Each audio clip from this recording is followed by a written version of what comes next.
blessed unity with the L-O-V-E. Love is the solution, so set your love free with the L-O-V-E. Further evolution and blessed unity.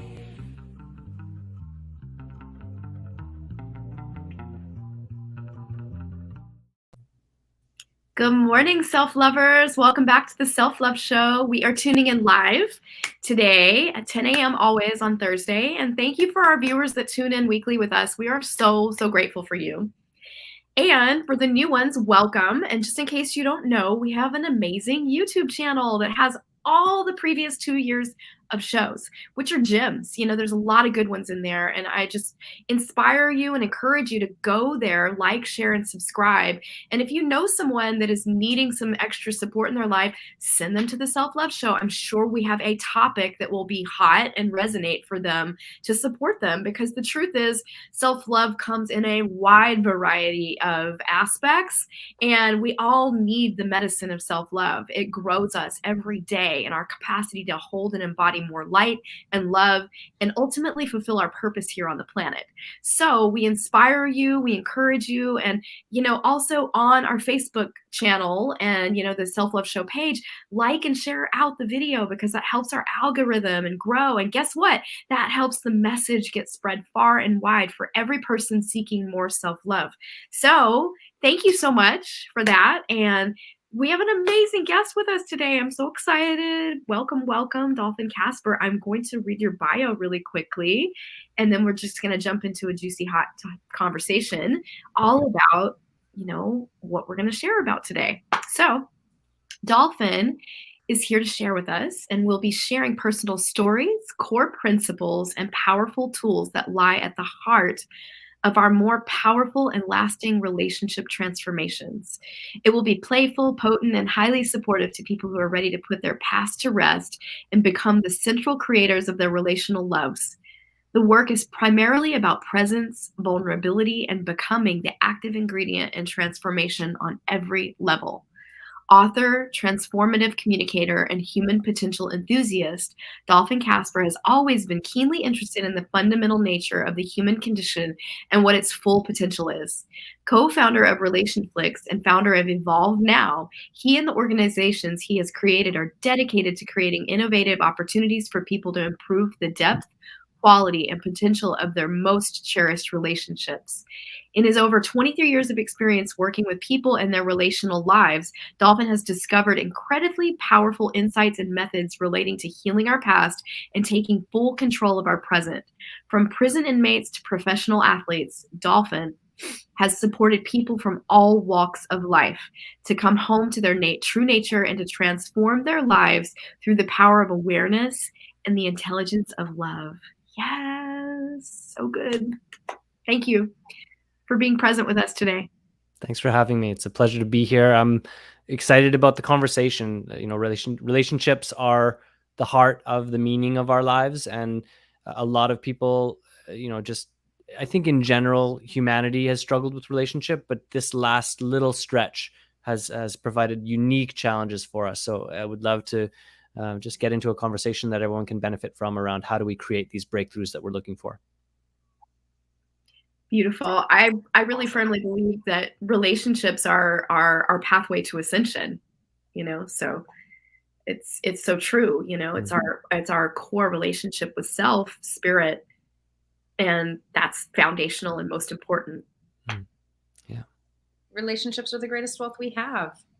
I've often pondered, because I love to think, probably like a lot of us, but one of the things I was like, oh gosh, if there were no other people on the planet, then I wouldn't have any problems. Mm-hmm. I mean, besides like, had I grown up without other people, which is unrealistic, but the thought experiment of what would that look like, then I wouldn't know what loneliness would be. But since we live with 7.8, 7.9 billion realities on this planet, we are based on our relationships. Like, this is what we do. We have relationships with the grocery store, at the gas station. Like, they might be tiny little relationships or interactions, but there's a lot of places where our relationships really help define who we are by giving us the opportunity for self-awareness, or looking at our wants, needs, and values, how we respond. And where I'd love to go first is really talking about maybe how some relatable tragedies so that people are like, oh, you guys have like amazing relationships. Like, yeah, I mean, we stubbed our toes a lot, I'm sure. So can we start there? Yeah, sure. I mean, there's a laundry list. The one that comes to me was my first real kind of solid relationship that I could call, like, this was my partner, and we did, spent lots of time together, and it spanned a couple of years. And one of the things that showed up in this was in my early 20s. One of the things that showed up in this relationship was my desire to be the good person, the good boyfriend, to do the things that I had learned from all sorts of different places that a good person and a good boyfriend does. And inevitably that had me, not always, but on a relatively regular basis, show up with something that wasn't fully authentic. It wasn't fully me. It wasn't fully my truth. And as this relationship unfolded, it was beautiful. Like, she was a beautiful woman. We enjoyed our time. There was lots of love and intimacy and connection and appreciation of one another. But over time, a kind of intangible distance started to get created. And the way I would describe it is that some of what the relationship was based on was inauthentic. And in that inauthenticity fundamentally lacked intimacy and connection. And so this is where I think a lot of people who can't put their finger on it, but don't feel fully satisfied in their relationship. Like, everything looks and feels great. Their partner isn't some terrible demon or catastrophe. It's just they don't fully feel seen and known and at home in the relationship. And for me, it was just clear as it got closer to the end that I had sacrificed my truth in the interest of what I thought they wanted and what I thought would make the relationship great. And I kind of rebounded from that relationship by spending 2 or 3 years like saying everything, like saying it exactly as it was, which was also an interesting experiment in, I think a lot of people think we show up with our authenticity and then everything goes well. It's like, not necessarily. You show up with your authenticity and you get to find out who's genuinely interested in that and who is not. So, that relationship was a real learning for me around the subtleties of the difference between doing what we think is true and good and right, and deeply grounding into and attuning to our truth in spite of the consequences of that truth, which takes courage and takes a willingness to, in a way, put the truth and authenticity before the other person, before the relationship, and even before ourselves. That there's something powerfully transformative that happens when the truth comes first. And so that was that. The relationship ended in a very painful way, because at the end of the relationship, I came clean about what I hadn't been expressing, and that was really hard for them and painful for me as well. Wow. It just brings forward so much for me to hearing your story of the times in my past and in relationships I had before my beloved, and really stirs the sauce of like, oh yes, I remember those places where I was struggling with my own authenticity, of like feeling like I couldn't be fully expressed or myself. And I too have had those same experiences. And thankfully, I was able to sift through it and peel back the layers and choose a partner and be in partnership where I can be fully met and held, and like in my grief and in my, I'm met. And that feels really, really, really, even this past, I just be honest, even this past, week, I had another big layer of healing come forward around my own family dynamics with my dad's passing and what's going on with my brother, and just the deep generosity going on with my brother. And I was so struck by, like, not shock, but I mean, I've known this about my brother, but when it came forward in my text messages and through our loving conversation, I just held my phone and I started sobbing immediately, just with gratitude. It was a mixed bag of all these emotions. And my beloved just looked at me and just pulled me close and just was holding me, and didn't need to even say anything to me. And that is just a testament to like how much I changed and how much healing I've done, because in past relationships that would have never taken place. Yeah. Yeah. Beautiful. Yeah. It's beautiful when we have the opportunity to recognize the richness of what's difficult about relationship, and opening to the unresolved pieces, opening to the unexpressed emotion, can be like a floodgate, but it also brings with it the presence to the joy and the meaning of life. I like to say to people that joy and pain travel along the same channels in us. And so if we close off to one, we close off to the other. And it's an unavoidable truth. Yeah. Wow, that's such a profound statement you just said. I love that. Thank you for bringing that forward. I love that you're sharing about authenticity and showing up in truth. And like my heart's all like, what I really love about putting the truth first is a piece that isn't really taught in our culture, is really showing up as honesty as the foundation of relationship. So what is really true within me is actually how it lives in the world. So some of our viewers and our listeners, and I know you both know that I primarily work with people with codependent tendencies or people-pleasing tendencies.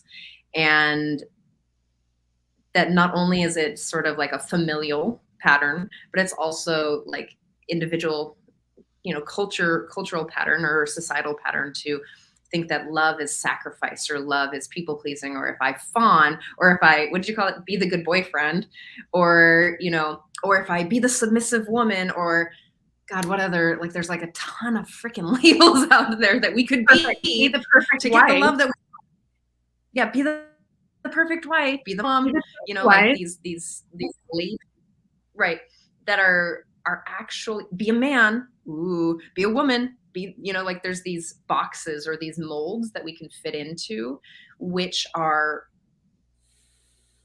pretty, they're really inhumane, and they're really not authentic. And it's part of the inner work to kind of like, strip away the layers, to dissolve, to demold some of the program. And in fact, one of my stories right now is based on, the social beauty standard of being like a thin female that's like looks a certain way. And I, like some of my previous partners are like, hey, you'd be more attractive if you had abs, or if you had, if you were thinner, or if you had a dancer's body, or like dot, dot, dot, dot. I was like, oh my gosh, can I get thinner without eating? Like, and it's those places that we learn through these things, is that we learn how to quote unquote be a good boyfriend, or be a good girlfriend, or be a wife, and it's these inauthentic places that we learn how to get our needs met. And this is what I want to come back to, is that there's all these strategies to get our needs met that chip away at our spirit, or our soul, or the who we are, that aren't in the authentic truth. So finding the ways, like getting, starting to dive in and becoming self-aware to find what is our authentic truth. How do we show up is like, I mean, who I was 10 years ago and who I am now. I was a good girlfriend back then, but now I'm honest. And I'll tell you exactly where I'm at, so that there's no, you don't have to like, I wonder if Trish is happy, or I wonder, like there's no confusion, right? So And you're not just to say, I'd love to hear what? I was going to say, you're not willing to sacrifice your honesty any longer. Because that's the integrity piece. Integrity for me, and I'd love to take it here is integrity for me is when your thoughts and your actions and your beliefs align with how you move in the world. Like, are you moving in that direction? Like, if I'm out of integrity, if I'm like, thinking, I'm just going to use Dawn as an example, is like, if I'm thinking Dawn's this murmur, and I'm like, hi Dawn, how you doing? And I'm like, there's something out of integrity there, and that's going to be felt between her and I, regardless. Mm-hmm. And so I'm moving from that integrity. So I'd love to hear a little bit about how integrity lives for you and how integrity lives in relationship. Yeah. Wow. Integrity in myself and in relationship. I'm just wondering where to go here, because there's so many threads to understand what it means to be in integrity. Like I like the idea of kind of thought, word, and action lining up with what our beliefs are, what our kind of internal reality is, and I would say that's a good place to start. And I also notice, as I explore integrity, as I explore authenticity and honesty more deeply, it's not so straightforward and obvious. And I'll give you an example of what I mean. So honesty could be thought of as like telling the truth, speaking what's true. But when we get more into it, and especially as we evolve in the direction of authenticity and honesty, just because something is occurring, just because it's real in you, doesn't mean it should be expressed. And the rightness of expression depends on many, many different things. It depends on the person you're with, the circumstance you're in, your own state, your own level of evolution and awareness. So whereas someone who's been very dishonest and has withheld communication a lot in their life, there's likely a long period of exploration and integration around speaking the pieces they have withheld in the past. And in that way, honesty for them is about speaking those pieces. Whereas for someone who constantly shares what's going on, and that's their default, and they don't really attune to the moment around what's really being called for them, honesty might be having thoughts, having an inclination to express, and just being with that inclination without speaking. Because for them, honesty is about learning an attunement to what of the millions of things that are going on in us, what is really meant to be expressed, what is really an honest way to discern the rightful expression of our inner state. So, there's simple things that we can kind of start to include to align with integrity if we haven't, but there's a lifetime of exploration around mastering what it means to be in integrity with our inner truth. Because it's not to say right now I'm having an itch on my knee, and the next moment now I'm having a coolness across the back of my neck. Now I'm having a judgment of this or that. Now I notice I'm seeing a light in the corner of my left eye. Like, if we communicated our full experience, we wouldn't connect, because everything would be about communicating our experience. So it's, again, like, honesty is a vast world of nuance and complexity. And being in integrity with honesty is in some way very personal. But I also believe there are underlying archetypes or central truths around how we can reference something real to help us attune to the rightness of expression, the rightness of expressing our truth and our honesty. Can you give an example? Yeah. So one of the things I'll often support people that are struggling, like, constantly life is about crossroads, right? We come to something and there's a choice involved, and we're looking at the choices and we're looking at the consequences of the choices, and we're like, oh God, what do I do here? And oftentimes there's a kind of opacity to the right decision. We can't quite get at it. It seems as though we can't get clear. And for me, one of the main things that gets in the way of clarity at these crossroads is that we have vested interest in the outcomes of the choices we make. In other words, we have preferences. I would prefer, especially if I'm an anxiously attached person, I would prefer that my partner stay close, that I have some sense of control and security around what happens, and that, I'm able to kind of stay in my comfort zone around the relational dynamic. So then opening the relationship up in a way where there's more freedom and less control, I can't see that choice clearly because of my interest in my own ability to manage things and my own anxiety. So one of the things that we can do to get much more discerning and much more effective with clear choices is come into a space where you select, in this case, we'll simplify. There's 2 clear choices to make, and then a sense of the road that would lead to. And do a thought experiment where you walk each of those roads in their fullness. All of the beauty, all of the negativity, all of the pain, all of whatever would be involved in making this choice and that choice. And then come to a place inside where you genuinely would be okay with either. If we can create a space of equanimity, even if we still have kind of thoughts and feelings of preference, if we create a bigger space of equanimity that either road is okay with us, either choice and path that choice leads to is okay with us, all of a sudden it's like we create stillness in the water where there's all this murky muddiness. And over time, that silt that's in the water settles because we're not stirring it up with an unnecessary attachment to the outcome. So the less we're attached to the outcome, the less preference we hold as like something that should be ours, the more clearly we see a more objective rightness to one choice over another. I just want to bring forward this beautiful statement about integrity. Integrity is having the courage to go with the truth as you know it, as a heartfelt response with care and consideration for others. That's by John Roger. And choosing to live in your integrity is choosing to live in your greatness. Mary Holnick. And I love this. So integrity comes from the Latin integratus, meaning wholeness. So I see integrity as it's got the word grit in it. And grit is really about, leaning in.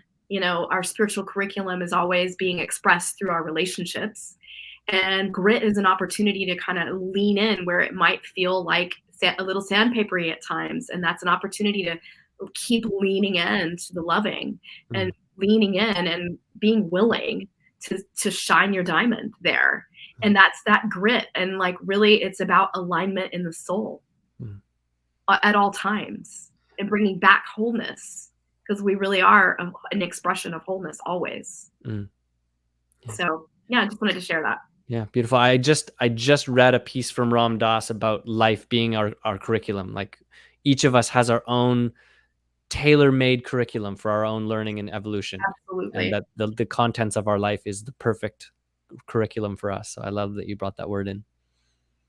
Oh, it's foundational for me as a spiritual psychology major, and like it's spiritual curriculum. That's our learning here on Earth School. And it comes forward in our relationships.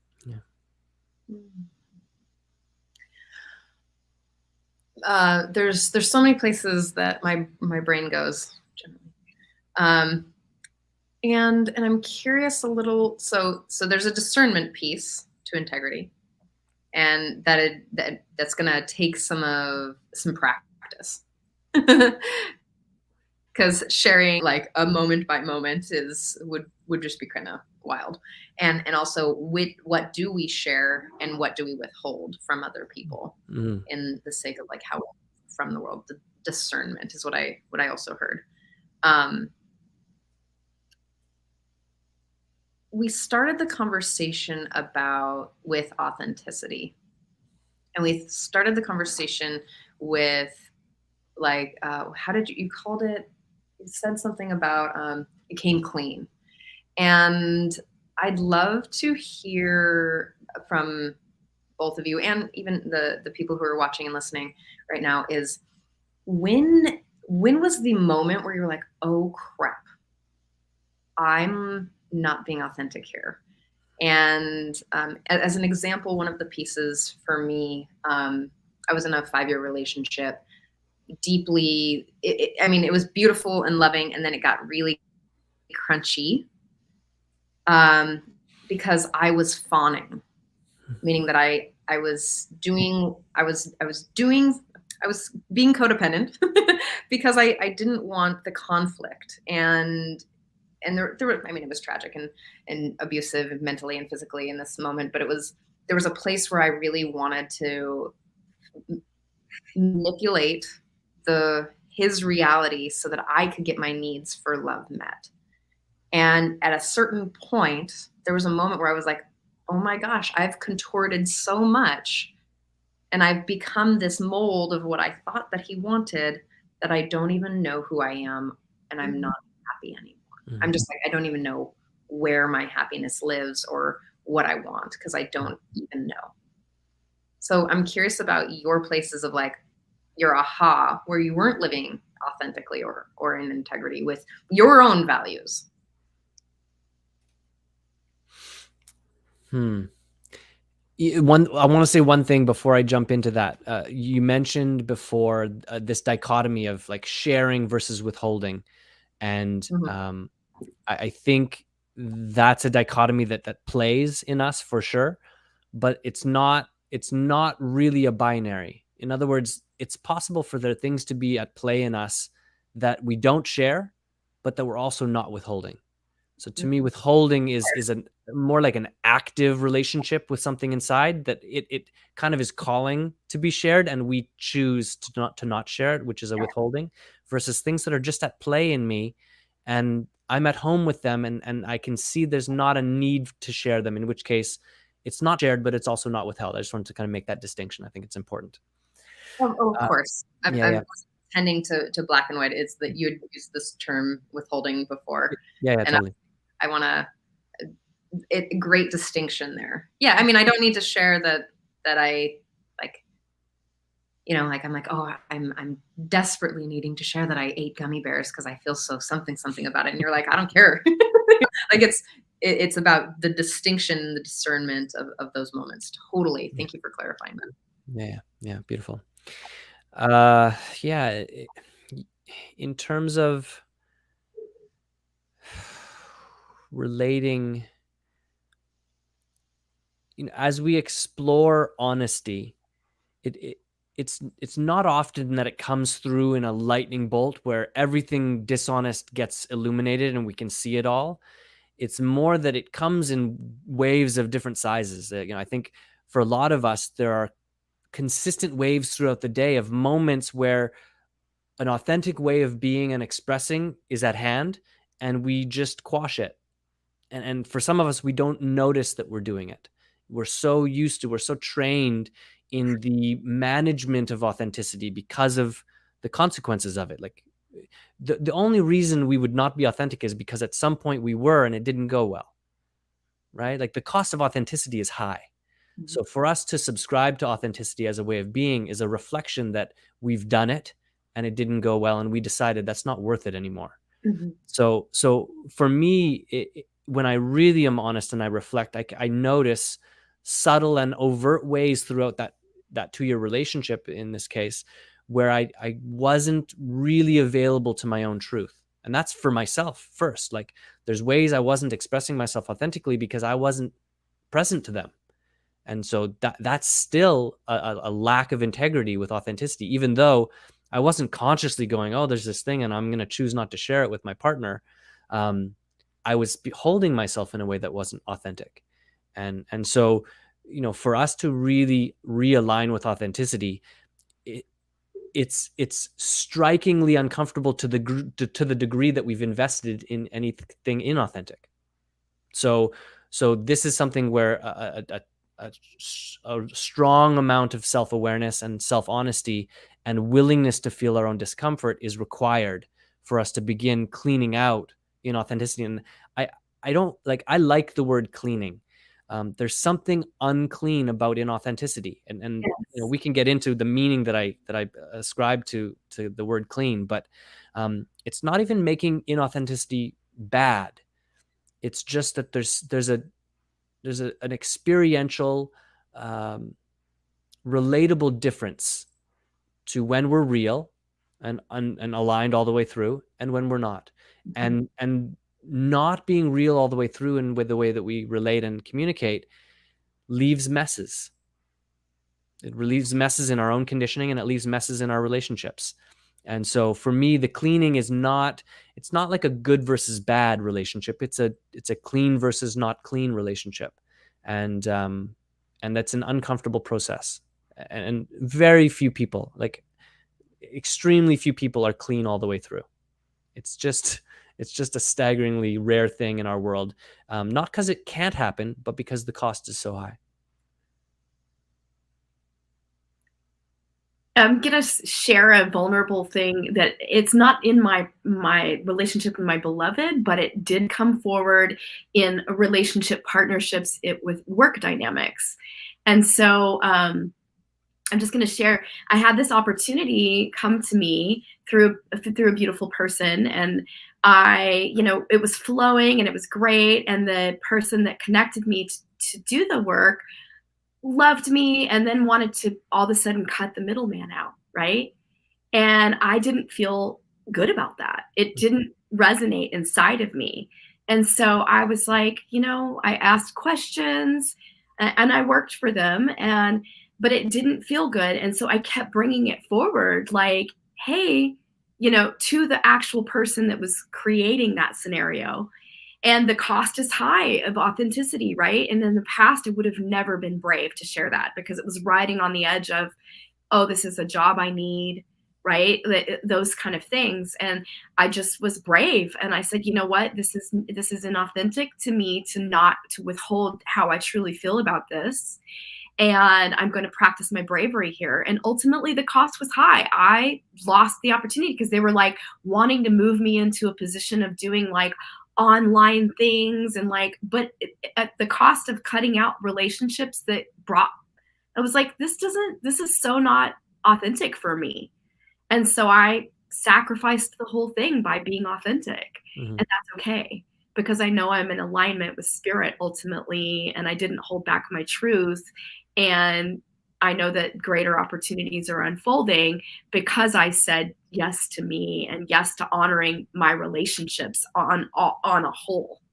Do you know what I mean? And so that's an example of the cost of authenticity and how it can show up. And like I was afraid that would happen, and it absolutely did happen. But I was willing to go there because I was not willing to keep that dynamic of separation unfolding. Mm-hmm. Yeah, beautiful. And I'm sure in that experience, you could feel the cost, sort of the underlying current of the cost of doing what you were knowing. And that was a crossroads. You could have just said, oh no, it's okay, and justified it, which we do all the time, right? We come to a crossroads. There's a chance to be authentic at cost, and we convince ourselves that not paying that cost is a better idea. Mm-hmm. And that's easy to do. And I have no regret about that. Like, I feel good in my heart knowing that I know that I stood my ground and I did the right thing. Not even I had to stand my ground, that I was just authentic and shared from my heart and said, I really want to keep including these people because that's how we met. Mm-hmm. And that means everything to me. Yeah, beautiful. And ultimately it just fell off. And that was a sign to me of like, oh, okay, that's okay. And just like deeper acceptance of like knowing that spirit is going to keep bringing beautiful opportunities that are in full alignment. When that happened, was it like a visceral sensation? I'm just curious, your discernment or your ability to get clear in that moment. Like, what do you relate to as sort of the North Star? Like, what did you reference that allowed you to kind of stay clear in that situation? It's really just about honoring relationships for me. Like I'm not willing to step on toes to climb the ladder to when it comes to prosperity, it's like all is welcome and all benefit. And it's not a like cut someone out to like, that just doesn't resonate with me at all. And that, I'm healing an intergenerational pattern of that gone on in my own family dynamics where, my grandfather was like cut out of his own inheritance. And then it happened again with my own father. So there's this place of like remaining integral when it comes to like financial exchange is so important. And there's a deep like honoring of like all people, that all people's points of reference matter. And, there's a way to go about it that's honorable and loving and kind and generous and honoring. And it's not like, oh, too bad, you missed out. Like, now it's mine. You know what I mean? Like, that's just not the way. I don't feel that is the way to. I think we're mending a deep cultural rift of that way of relating in the past, you know, in jobs and economy and all kinds of things. It's like there's a new earth paradigm being born of all prosper. Yeah, awesome. So I hear just around it being principled in one way, like there's just a principle around how you navigate and relate. And then you use another word that I really like around there's a way to do it. So that's like a kind of ontological perspective on exploring and pursuing endeavors together, is that there's a way to go about doing that works and that's real, and there are ways to go about doing that are not. So, beautiful. Yeah, thank you. Yeah, I thank you for the opportunity to share, because I'm sure we're all faced with really challenging circumstances in our relationships and work lives where it's like it's really edgy to be fully authentic and share that piece of information. But if we don't, we pay the cost. Yeah. I think that what I'm hearing is that there's a piece of an integrity, and that aligns with it's integrity and authenticity is a very individual and personal experience. That it's a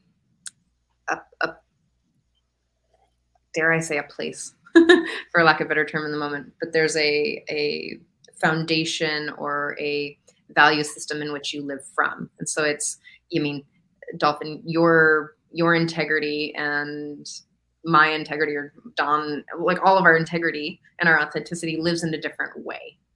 So if I was a drag queen, my integrity would to be, put on like wild makeup and to have this movement. Or if I was more of maybe my mother, her integrity is to live in this sort of 50 style housewife dynamic, because that is true to her center. And so she shares from that place.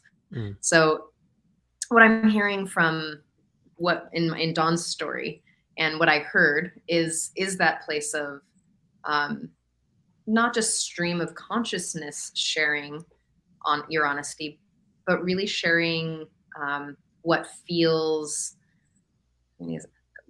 up and alive and true in the moment. That's from your core.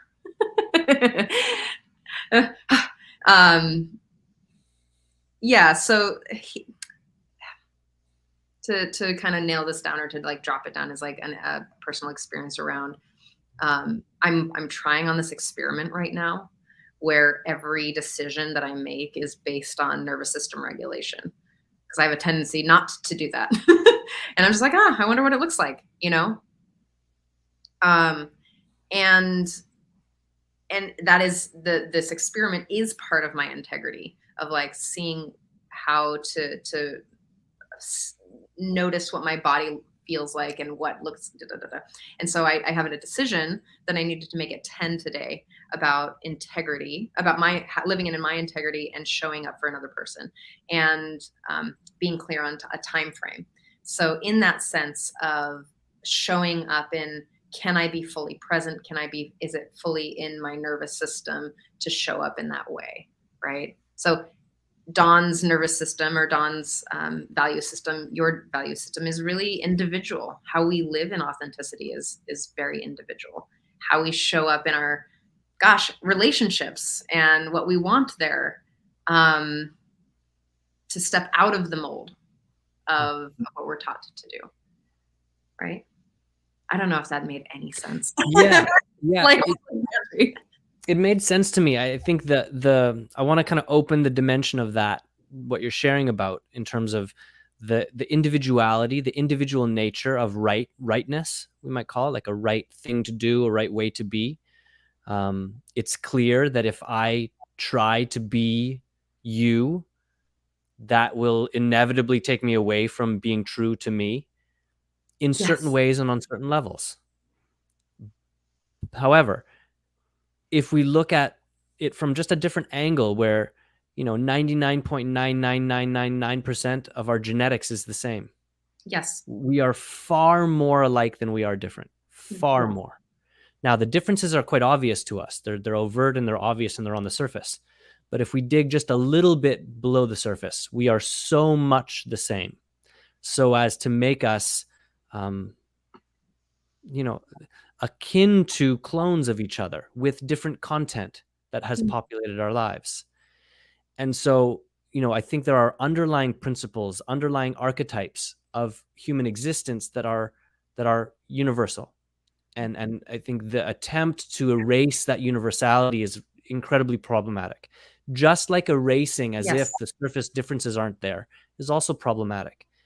But how do we rightly honor the deeper truths of our sameness and the more superficial truths of our differences in their rightful places and in their rightful ways? This is how we live in harmony within ourselves and with each other. Now, easily said, but to really to be in the living of that with each other means constantly bumping up against the existing conditioning that is somehow not that yet. So wherever it's not yet aligned, wherever we're not totally clear on the underlying sameness and the more superficial differences, and clear about the value and meaning of those samenesses or differences, we're going to meet conflict and discomfort. And so I want to bring in a concept that I think is helpful. It's been really helpful for me, and I use it constantly with people I work with.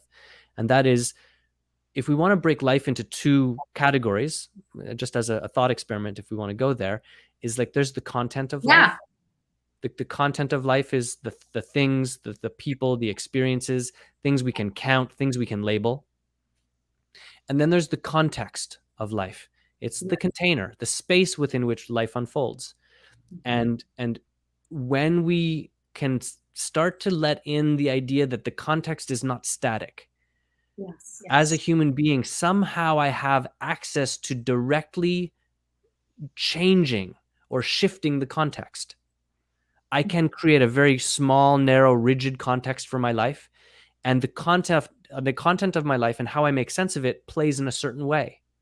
But the moment I shift and open my context for life, when I make it about something different, something more, something deeper, the content of my life begins to make different sense to me and begins to have more range of movement. There's more possibility in the content space. So for me, getting that life is full of content, but informed by context, and that I am the creator of the context, I Yes. now become far more empowered when it comes to the active ingredient in my own change and transformation. It's not that I'm the victim of my circumstances in a way, and I don't want to get too kind of sort of warm, fuzzy spiritual platitude, but like when I am clear that I create the context, my content is in service to my growth and evolution. That the circumstances of my life, in particular the difficult circumstances, are the greatest vehicles for my healing and integration, the greatest vehicles for my growth and evolution. And that takes a willingness to be with the full feeling of life more deeply. And that's a painful operation. So for anyone out there that has struggled and has felt like they can't get at the solution or the answer, the first solution, if we want to call it that, is let in the idea that you are the creator of the context for your life, meaning you get to choose what game you're playing. And when the game you're playing matters enough to you, the difficulties will start to feel like puzzles you want to dive in and solve versus catastrophes that are just making your life miserable. Oh, you're bringing forward such gold here. I love it. And we share the same language. I say it a little slightly different, but it's the same language. So it's in spiritual psychology, we call it goal line living or soul line. And to move into the soul line, it's helping you get past, that limited perspective that can go on in the goal line type of thinking. And it's like really moving into the spiritual context to really allow yourself to see the opportunity at hand, right? Because that is your spiritual curriculum unfolding. And what is the opportunity for you? What is the golden opportunity for you to reframe it and hold it in a new way and learn to cleanse your lens of perception around how you hold it so that the spiritual context can unfold in a new way for you? Yeah, exactly. Perfect. Yeah. Yeah. So it's really like learning to live into the soul line, opportunity at hand.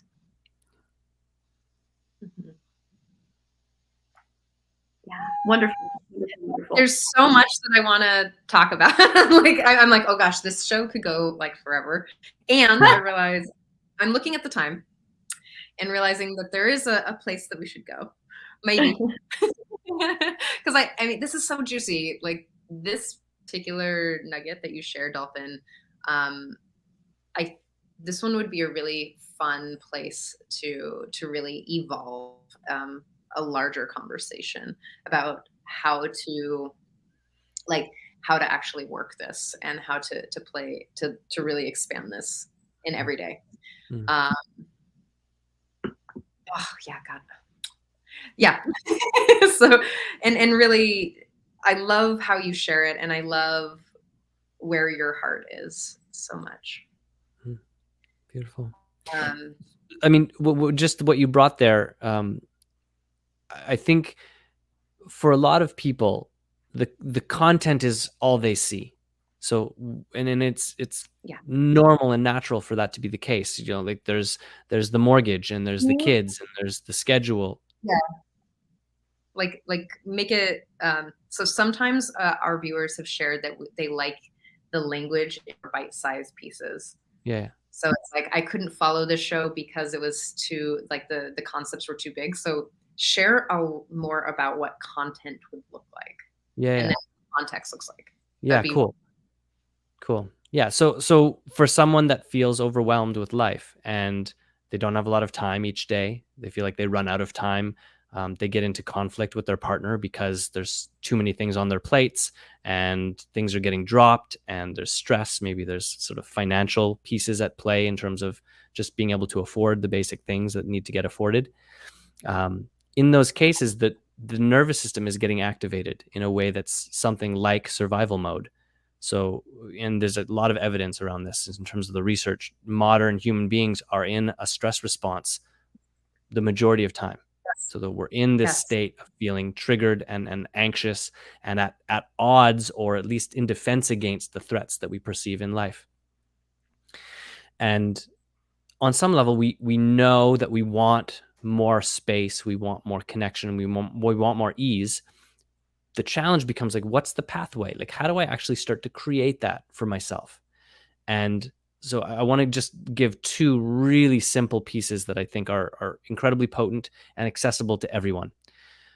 One is something like a relational asset map of our lives. So what that means is to look at the people that you're connected to and the people you are or could spend time with, and give some thought to who is already along the path, preferably further ahead of the path that you're on. Where do you want to grow into?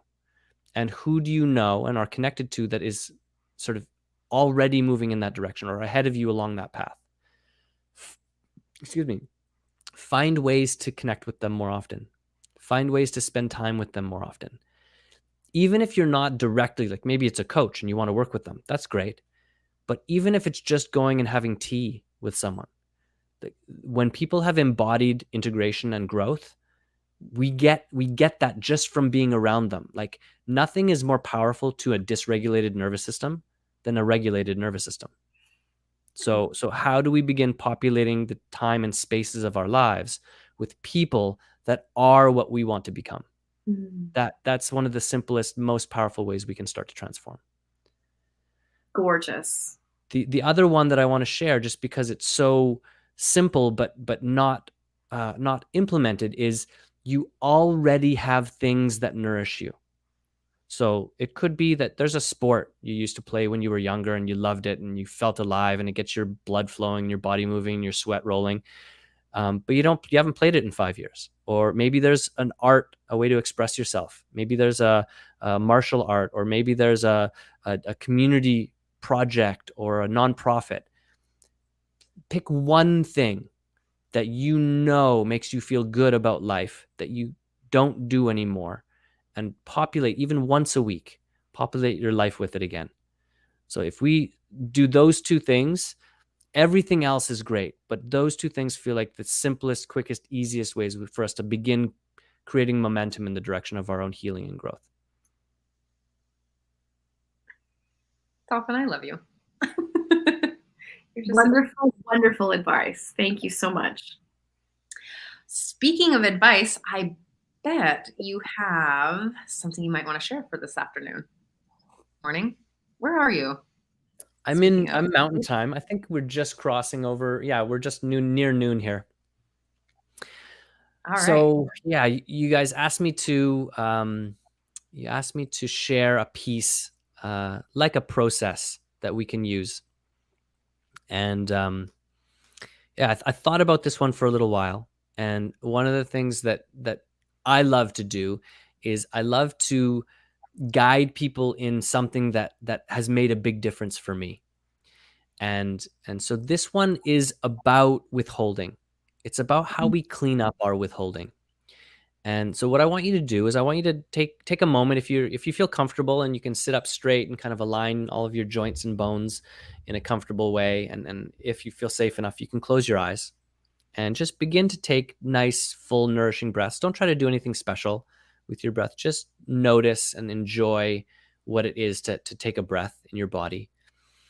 And you're going to imagine a relationship and an interaction that happened recently, to as recently as you can remember, where there was something that wanted to be said, there was something that was asking to be said, and you didn't say it. And so you're just going to bring yourself into that moment. Remember where you were, remember what was going on around you, remember the person, how they were, how it felt to be with them. And then just remember that first, the feeling in your body.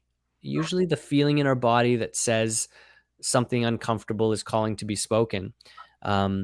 There's usually a kind of tightening or a constriction or some kind of discomfort that shows up at some place in our body. So just notice if you can remember the way your body responded to a sense of something to share that you maybe didn't want to share or that you were afraid to share.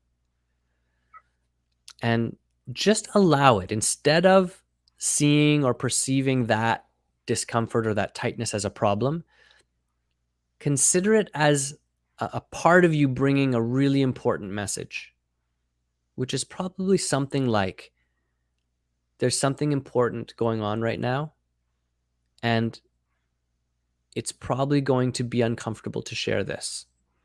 There might be a cost in sharing this. And whereas often our implicit experience of withholding is we don't get to the other side of the coin, this is where I want us to slow down. So in that moment, there was a sense of discomfort. There was a sense of risk or threat to sharing what was uncomfortable there.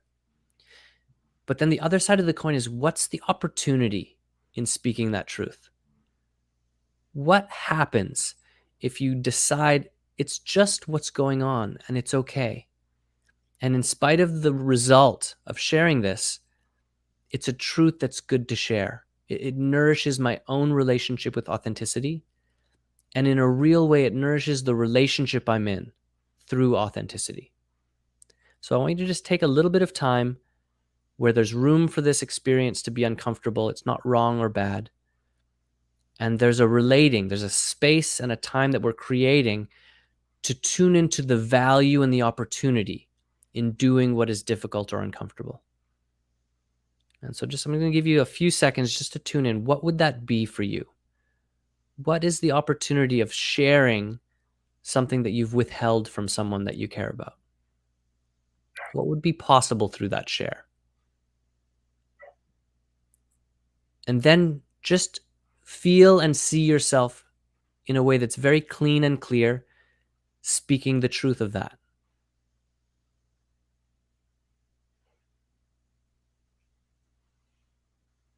And feel free to just intuit their receiving of your truth.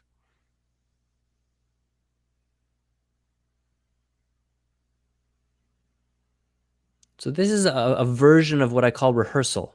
It's us tuning into something that maybe we're not as good at as we would like to be, or we would like to create some kind of practical shift in. And we simply create space to rehearse the experience is as fully and experientially as we can. And that in a real way, when we do this well, it transforms our relationship with that particular behavioral pattern and brings us to a place where the next time we're in it, there's more awareness, there's more attunement to the real value and opportunity at play, and there's experience, practiced experience of how to do it well. And that can make a really big influence, a really big improvement around how we have difficult conversations and how we can begin living in a way where withholding is not how we operate in relationship. So that's my piece.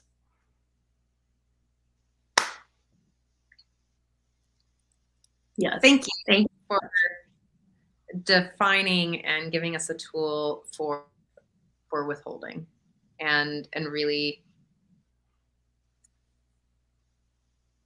I really like low stakes self-awareness moments, because, like I could be like, sharing my vulnerable piece without having kind of that integrated understanding of my authenticity and my integrity, right?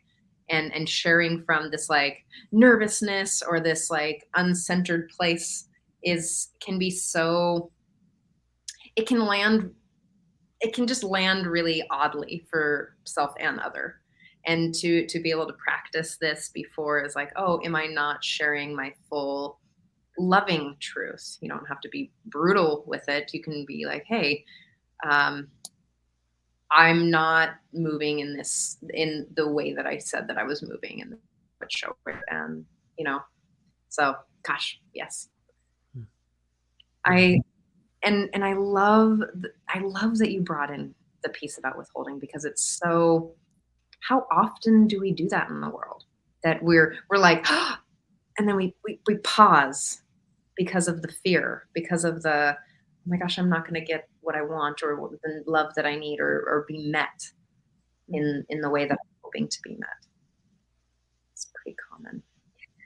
I also see it as an opportunity to, in that moment, explore why you're withholding and what do you make it mean about yourself and the judgments that are attached to all of that. And it's an opportunity to excavate all of that, release it, and then express your truth in a loving way where the other person can meet it and hear it. Because ultimately they want the same as you. They want connection. They want to have deeper intimacy. And it's just excavating the barrier that's between you. Yeah, reminds me of that Rumi poem about it's not for us to seek for love, but to remove all the things that we've put in the way of it. Barriers between it. Yeah. It's true. I also come back to this. I mean, you said you brought up Ram Dass earlier, and I don't remember the guru that he shared this was from, but it was, I come back to Tatvam Asti, which is I am that too.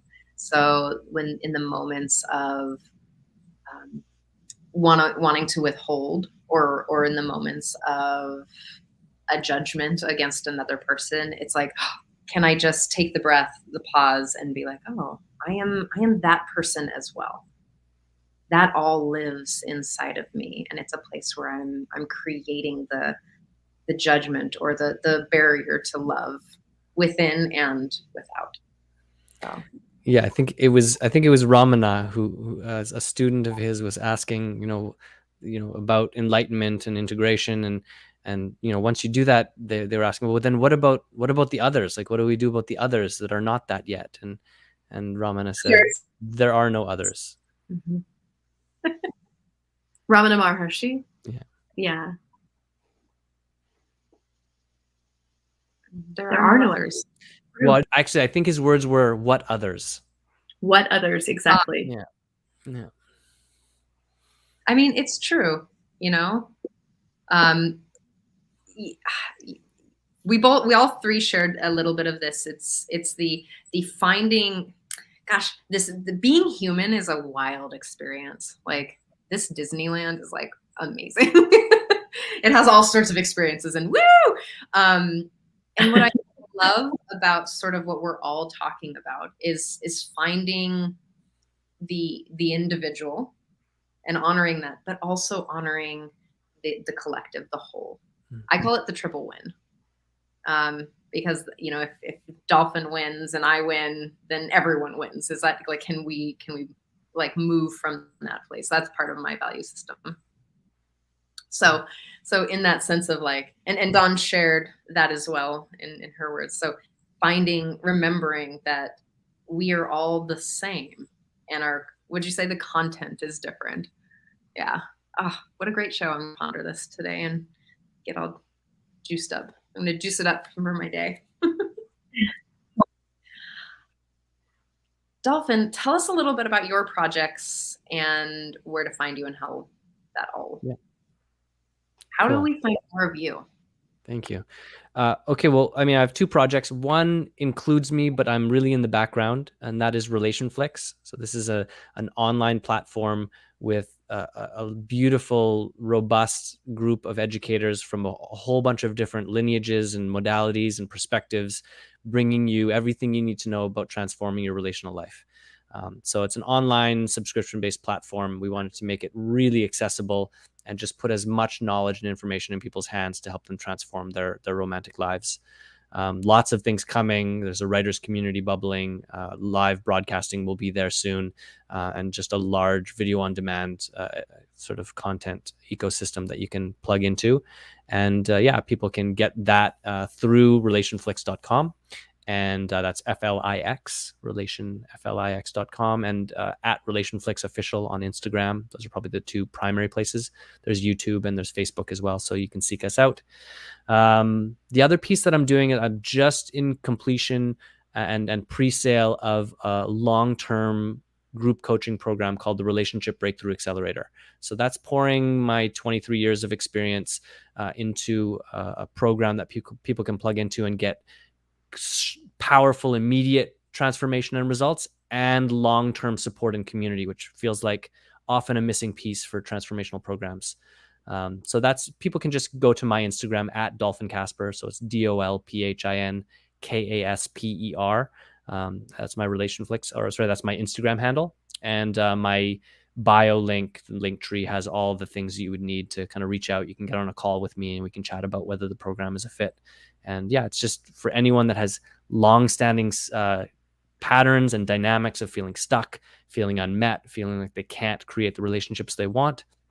That is what the Relationship Breakthrough Accelerator is for. Yay! Congratulations. That sounds amazing. Yeah, it's been a ton of work and it's been lovely. Oh, beautiful. I'm so honored to know you and to support your work in the world, and such beautiful heart sharing. And I know you make major transformation for the people you choose to work with.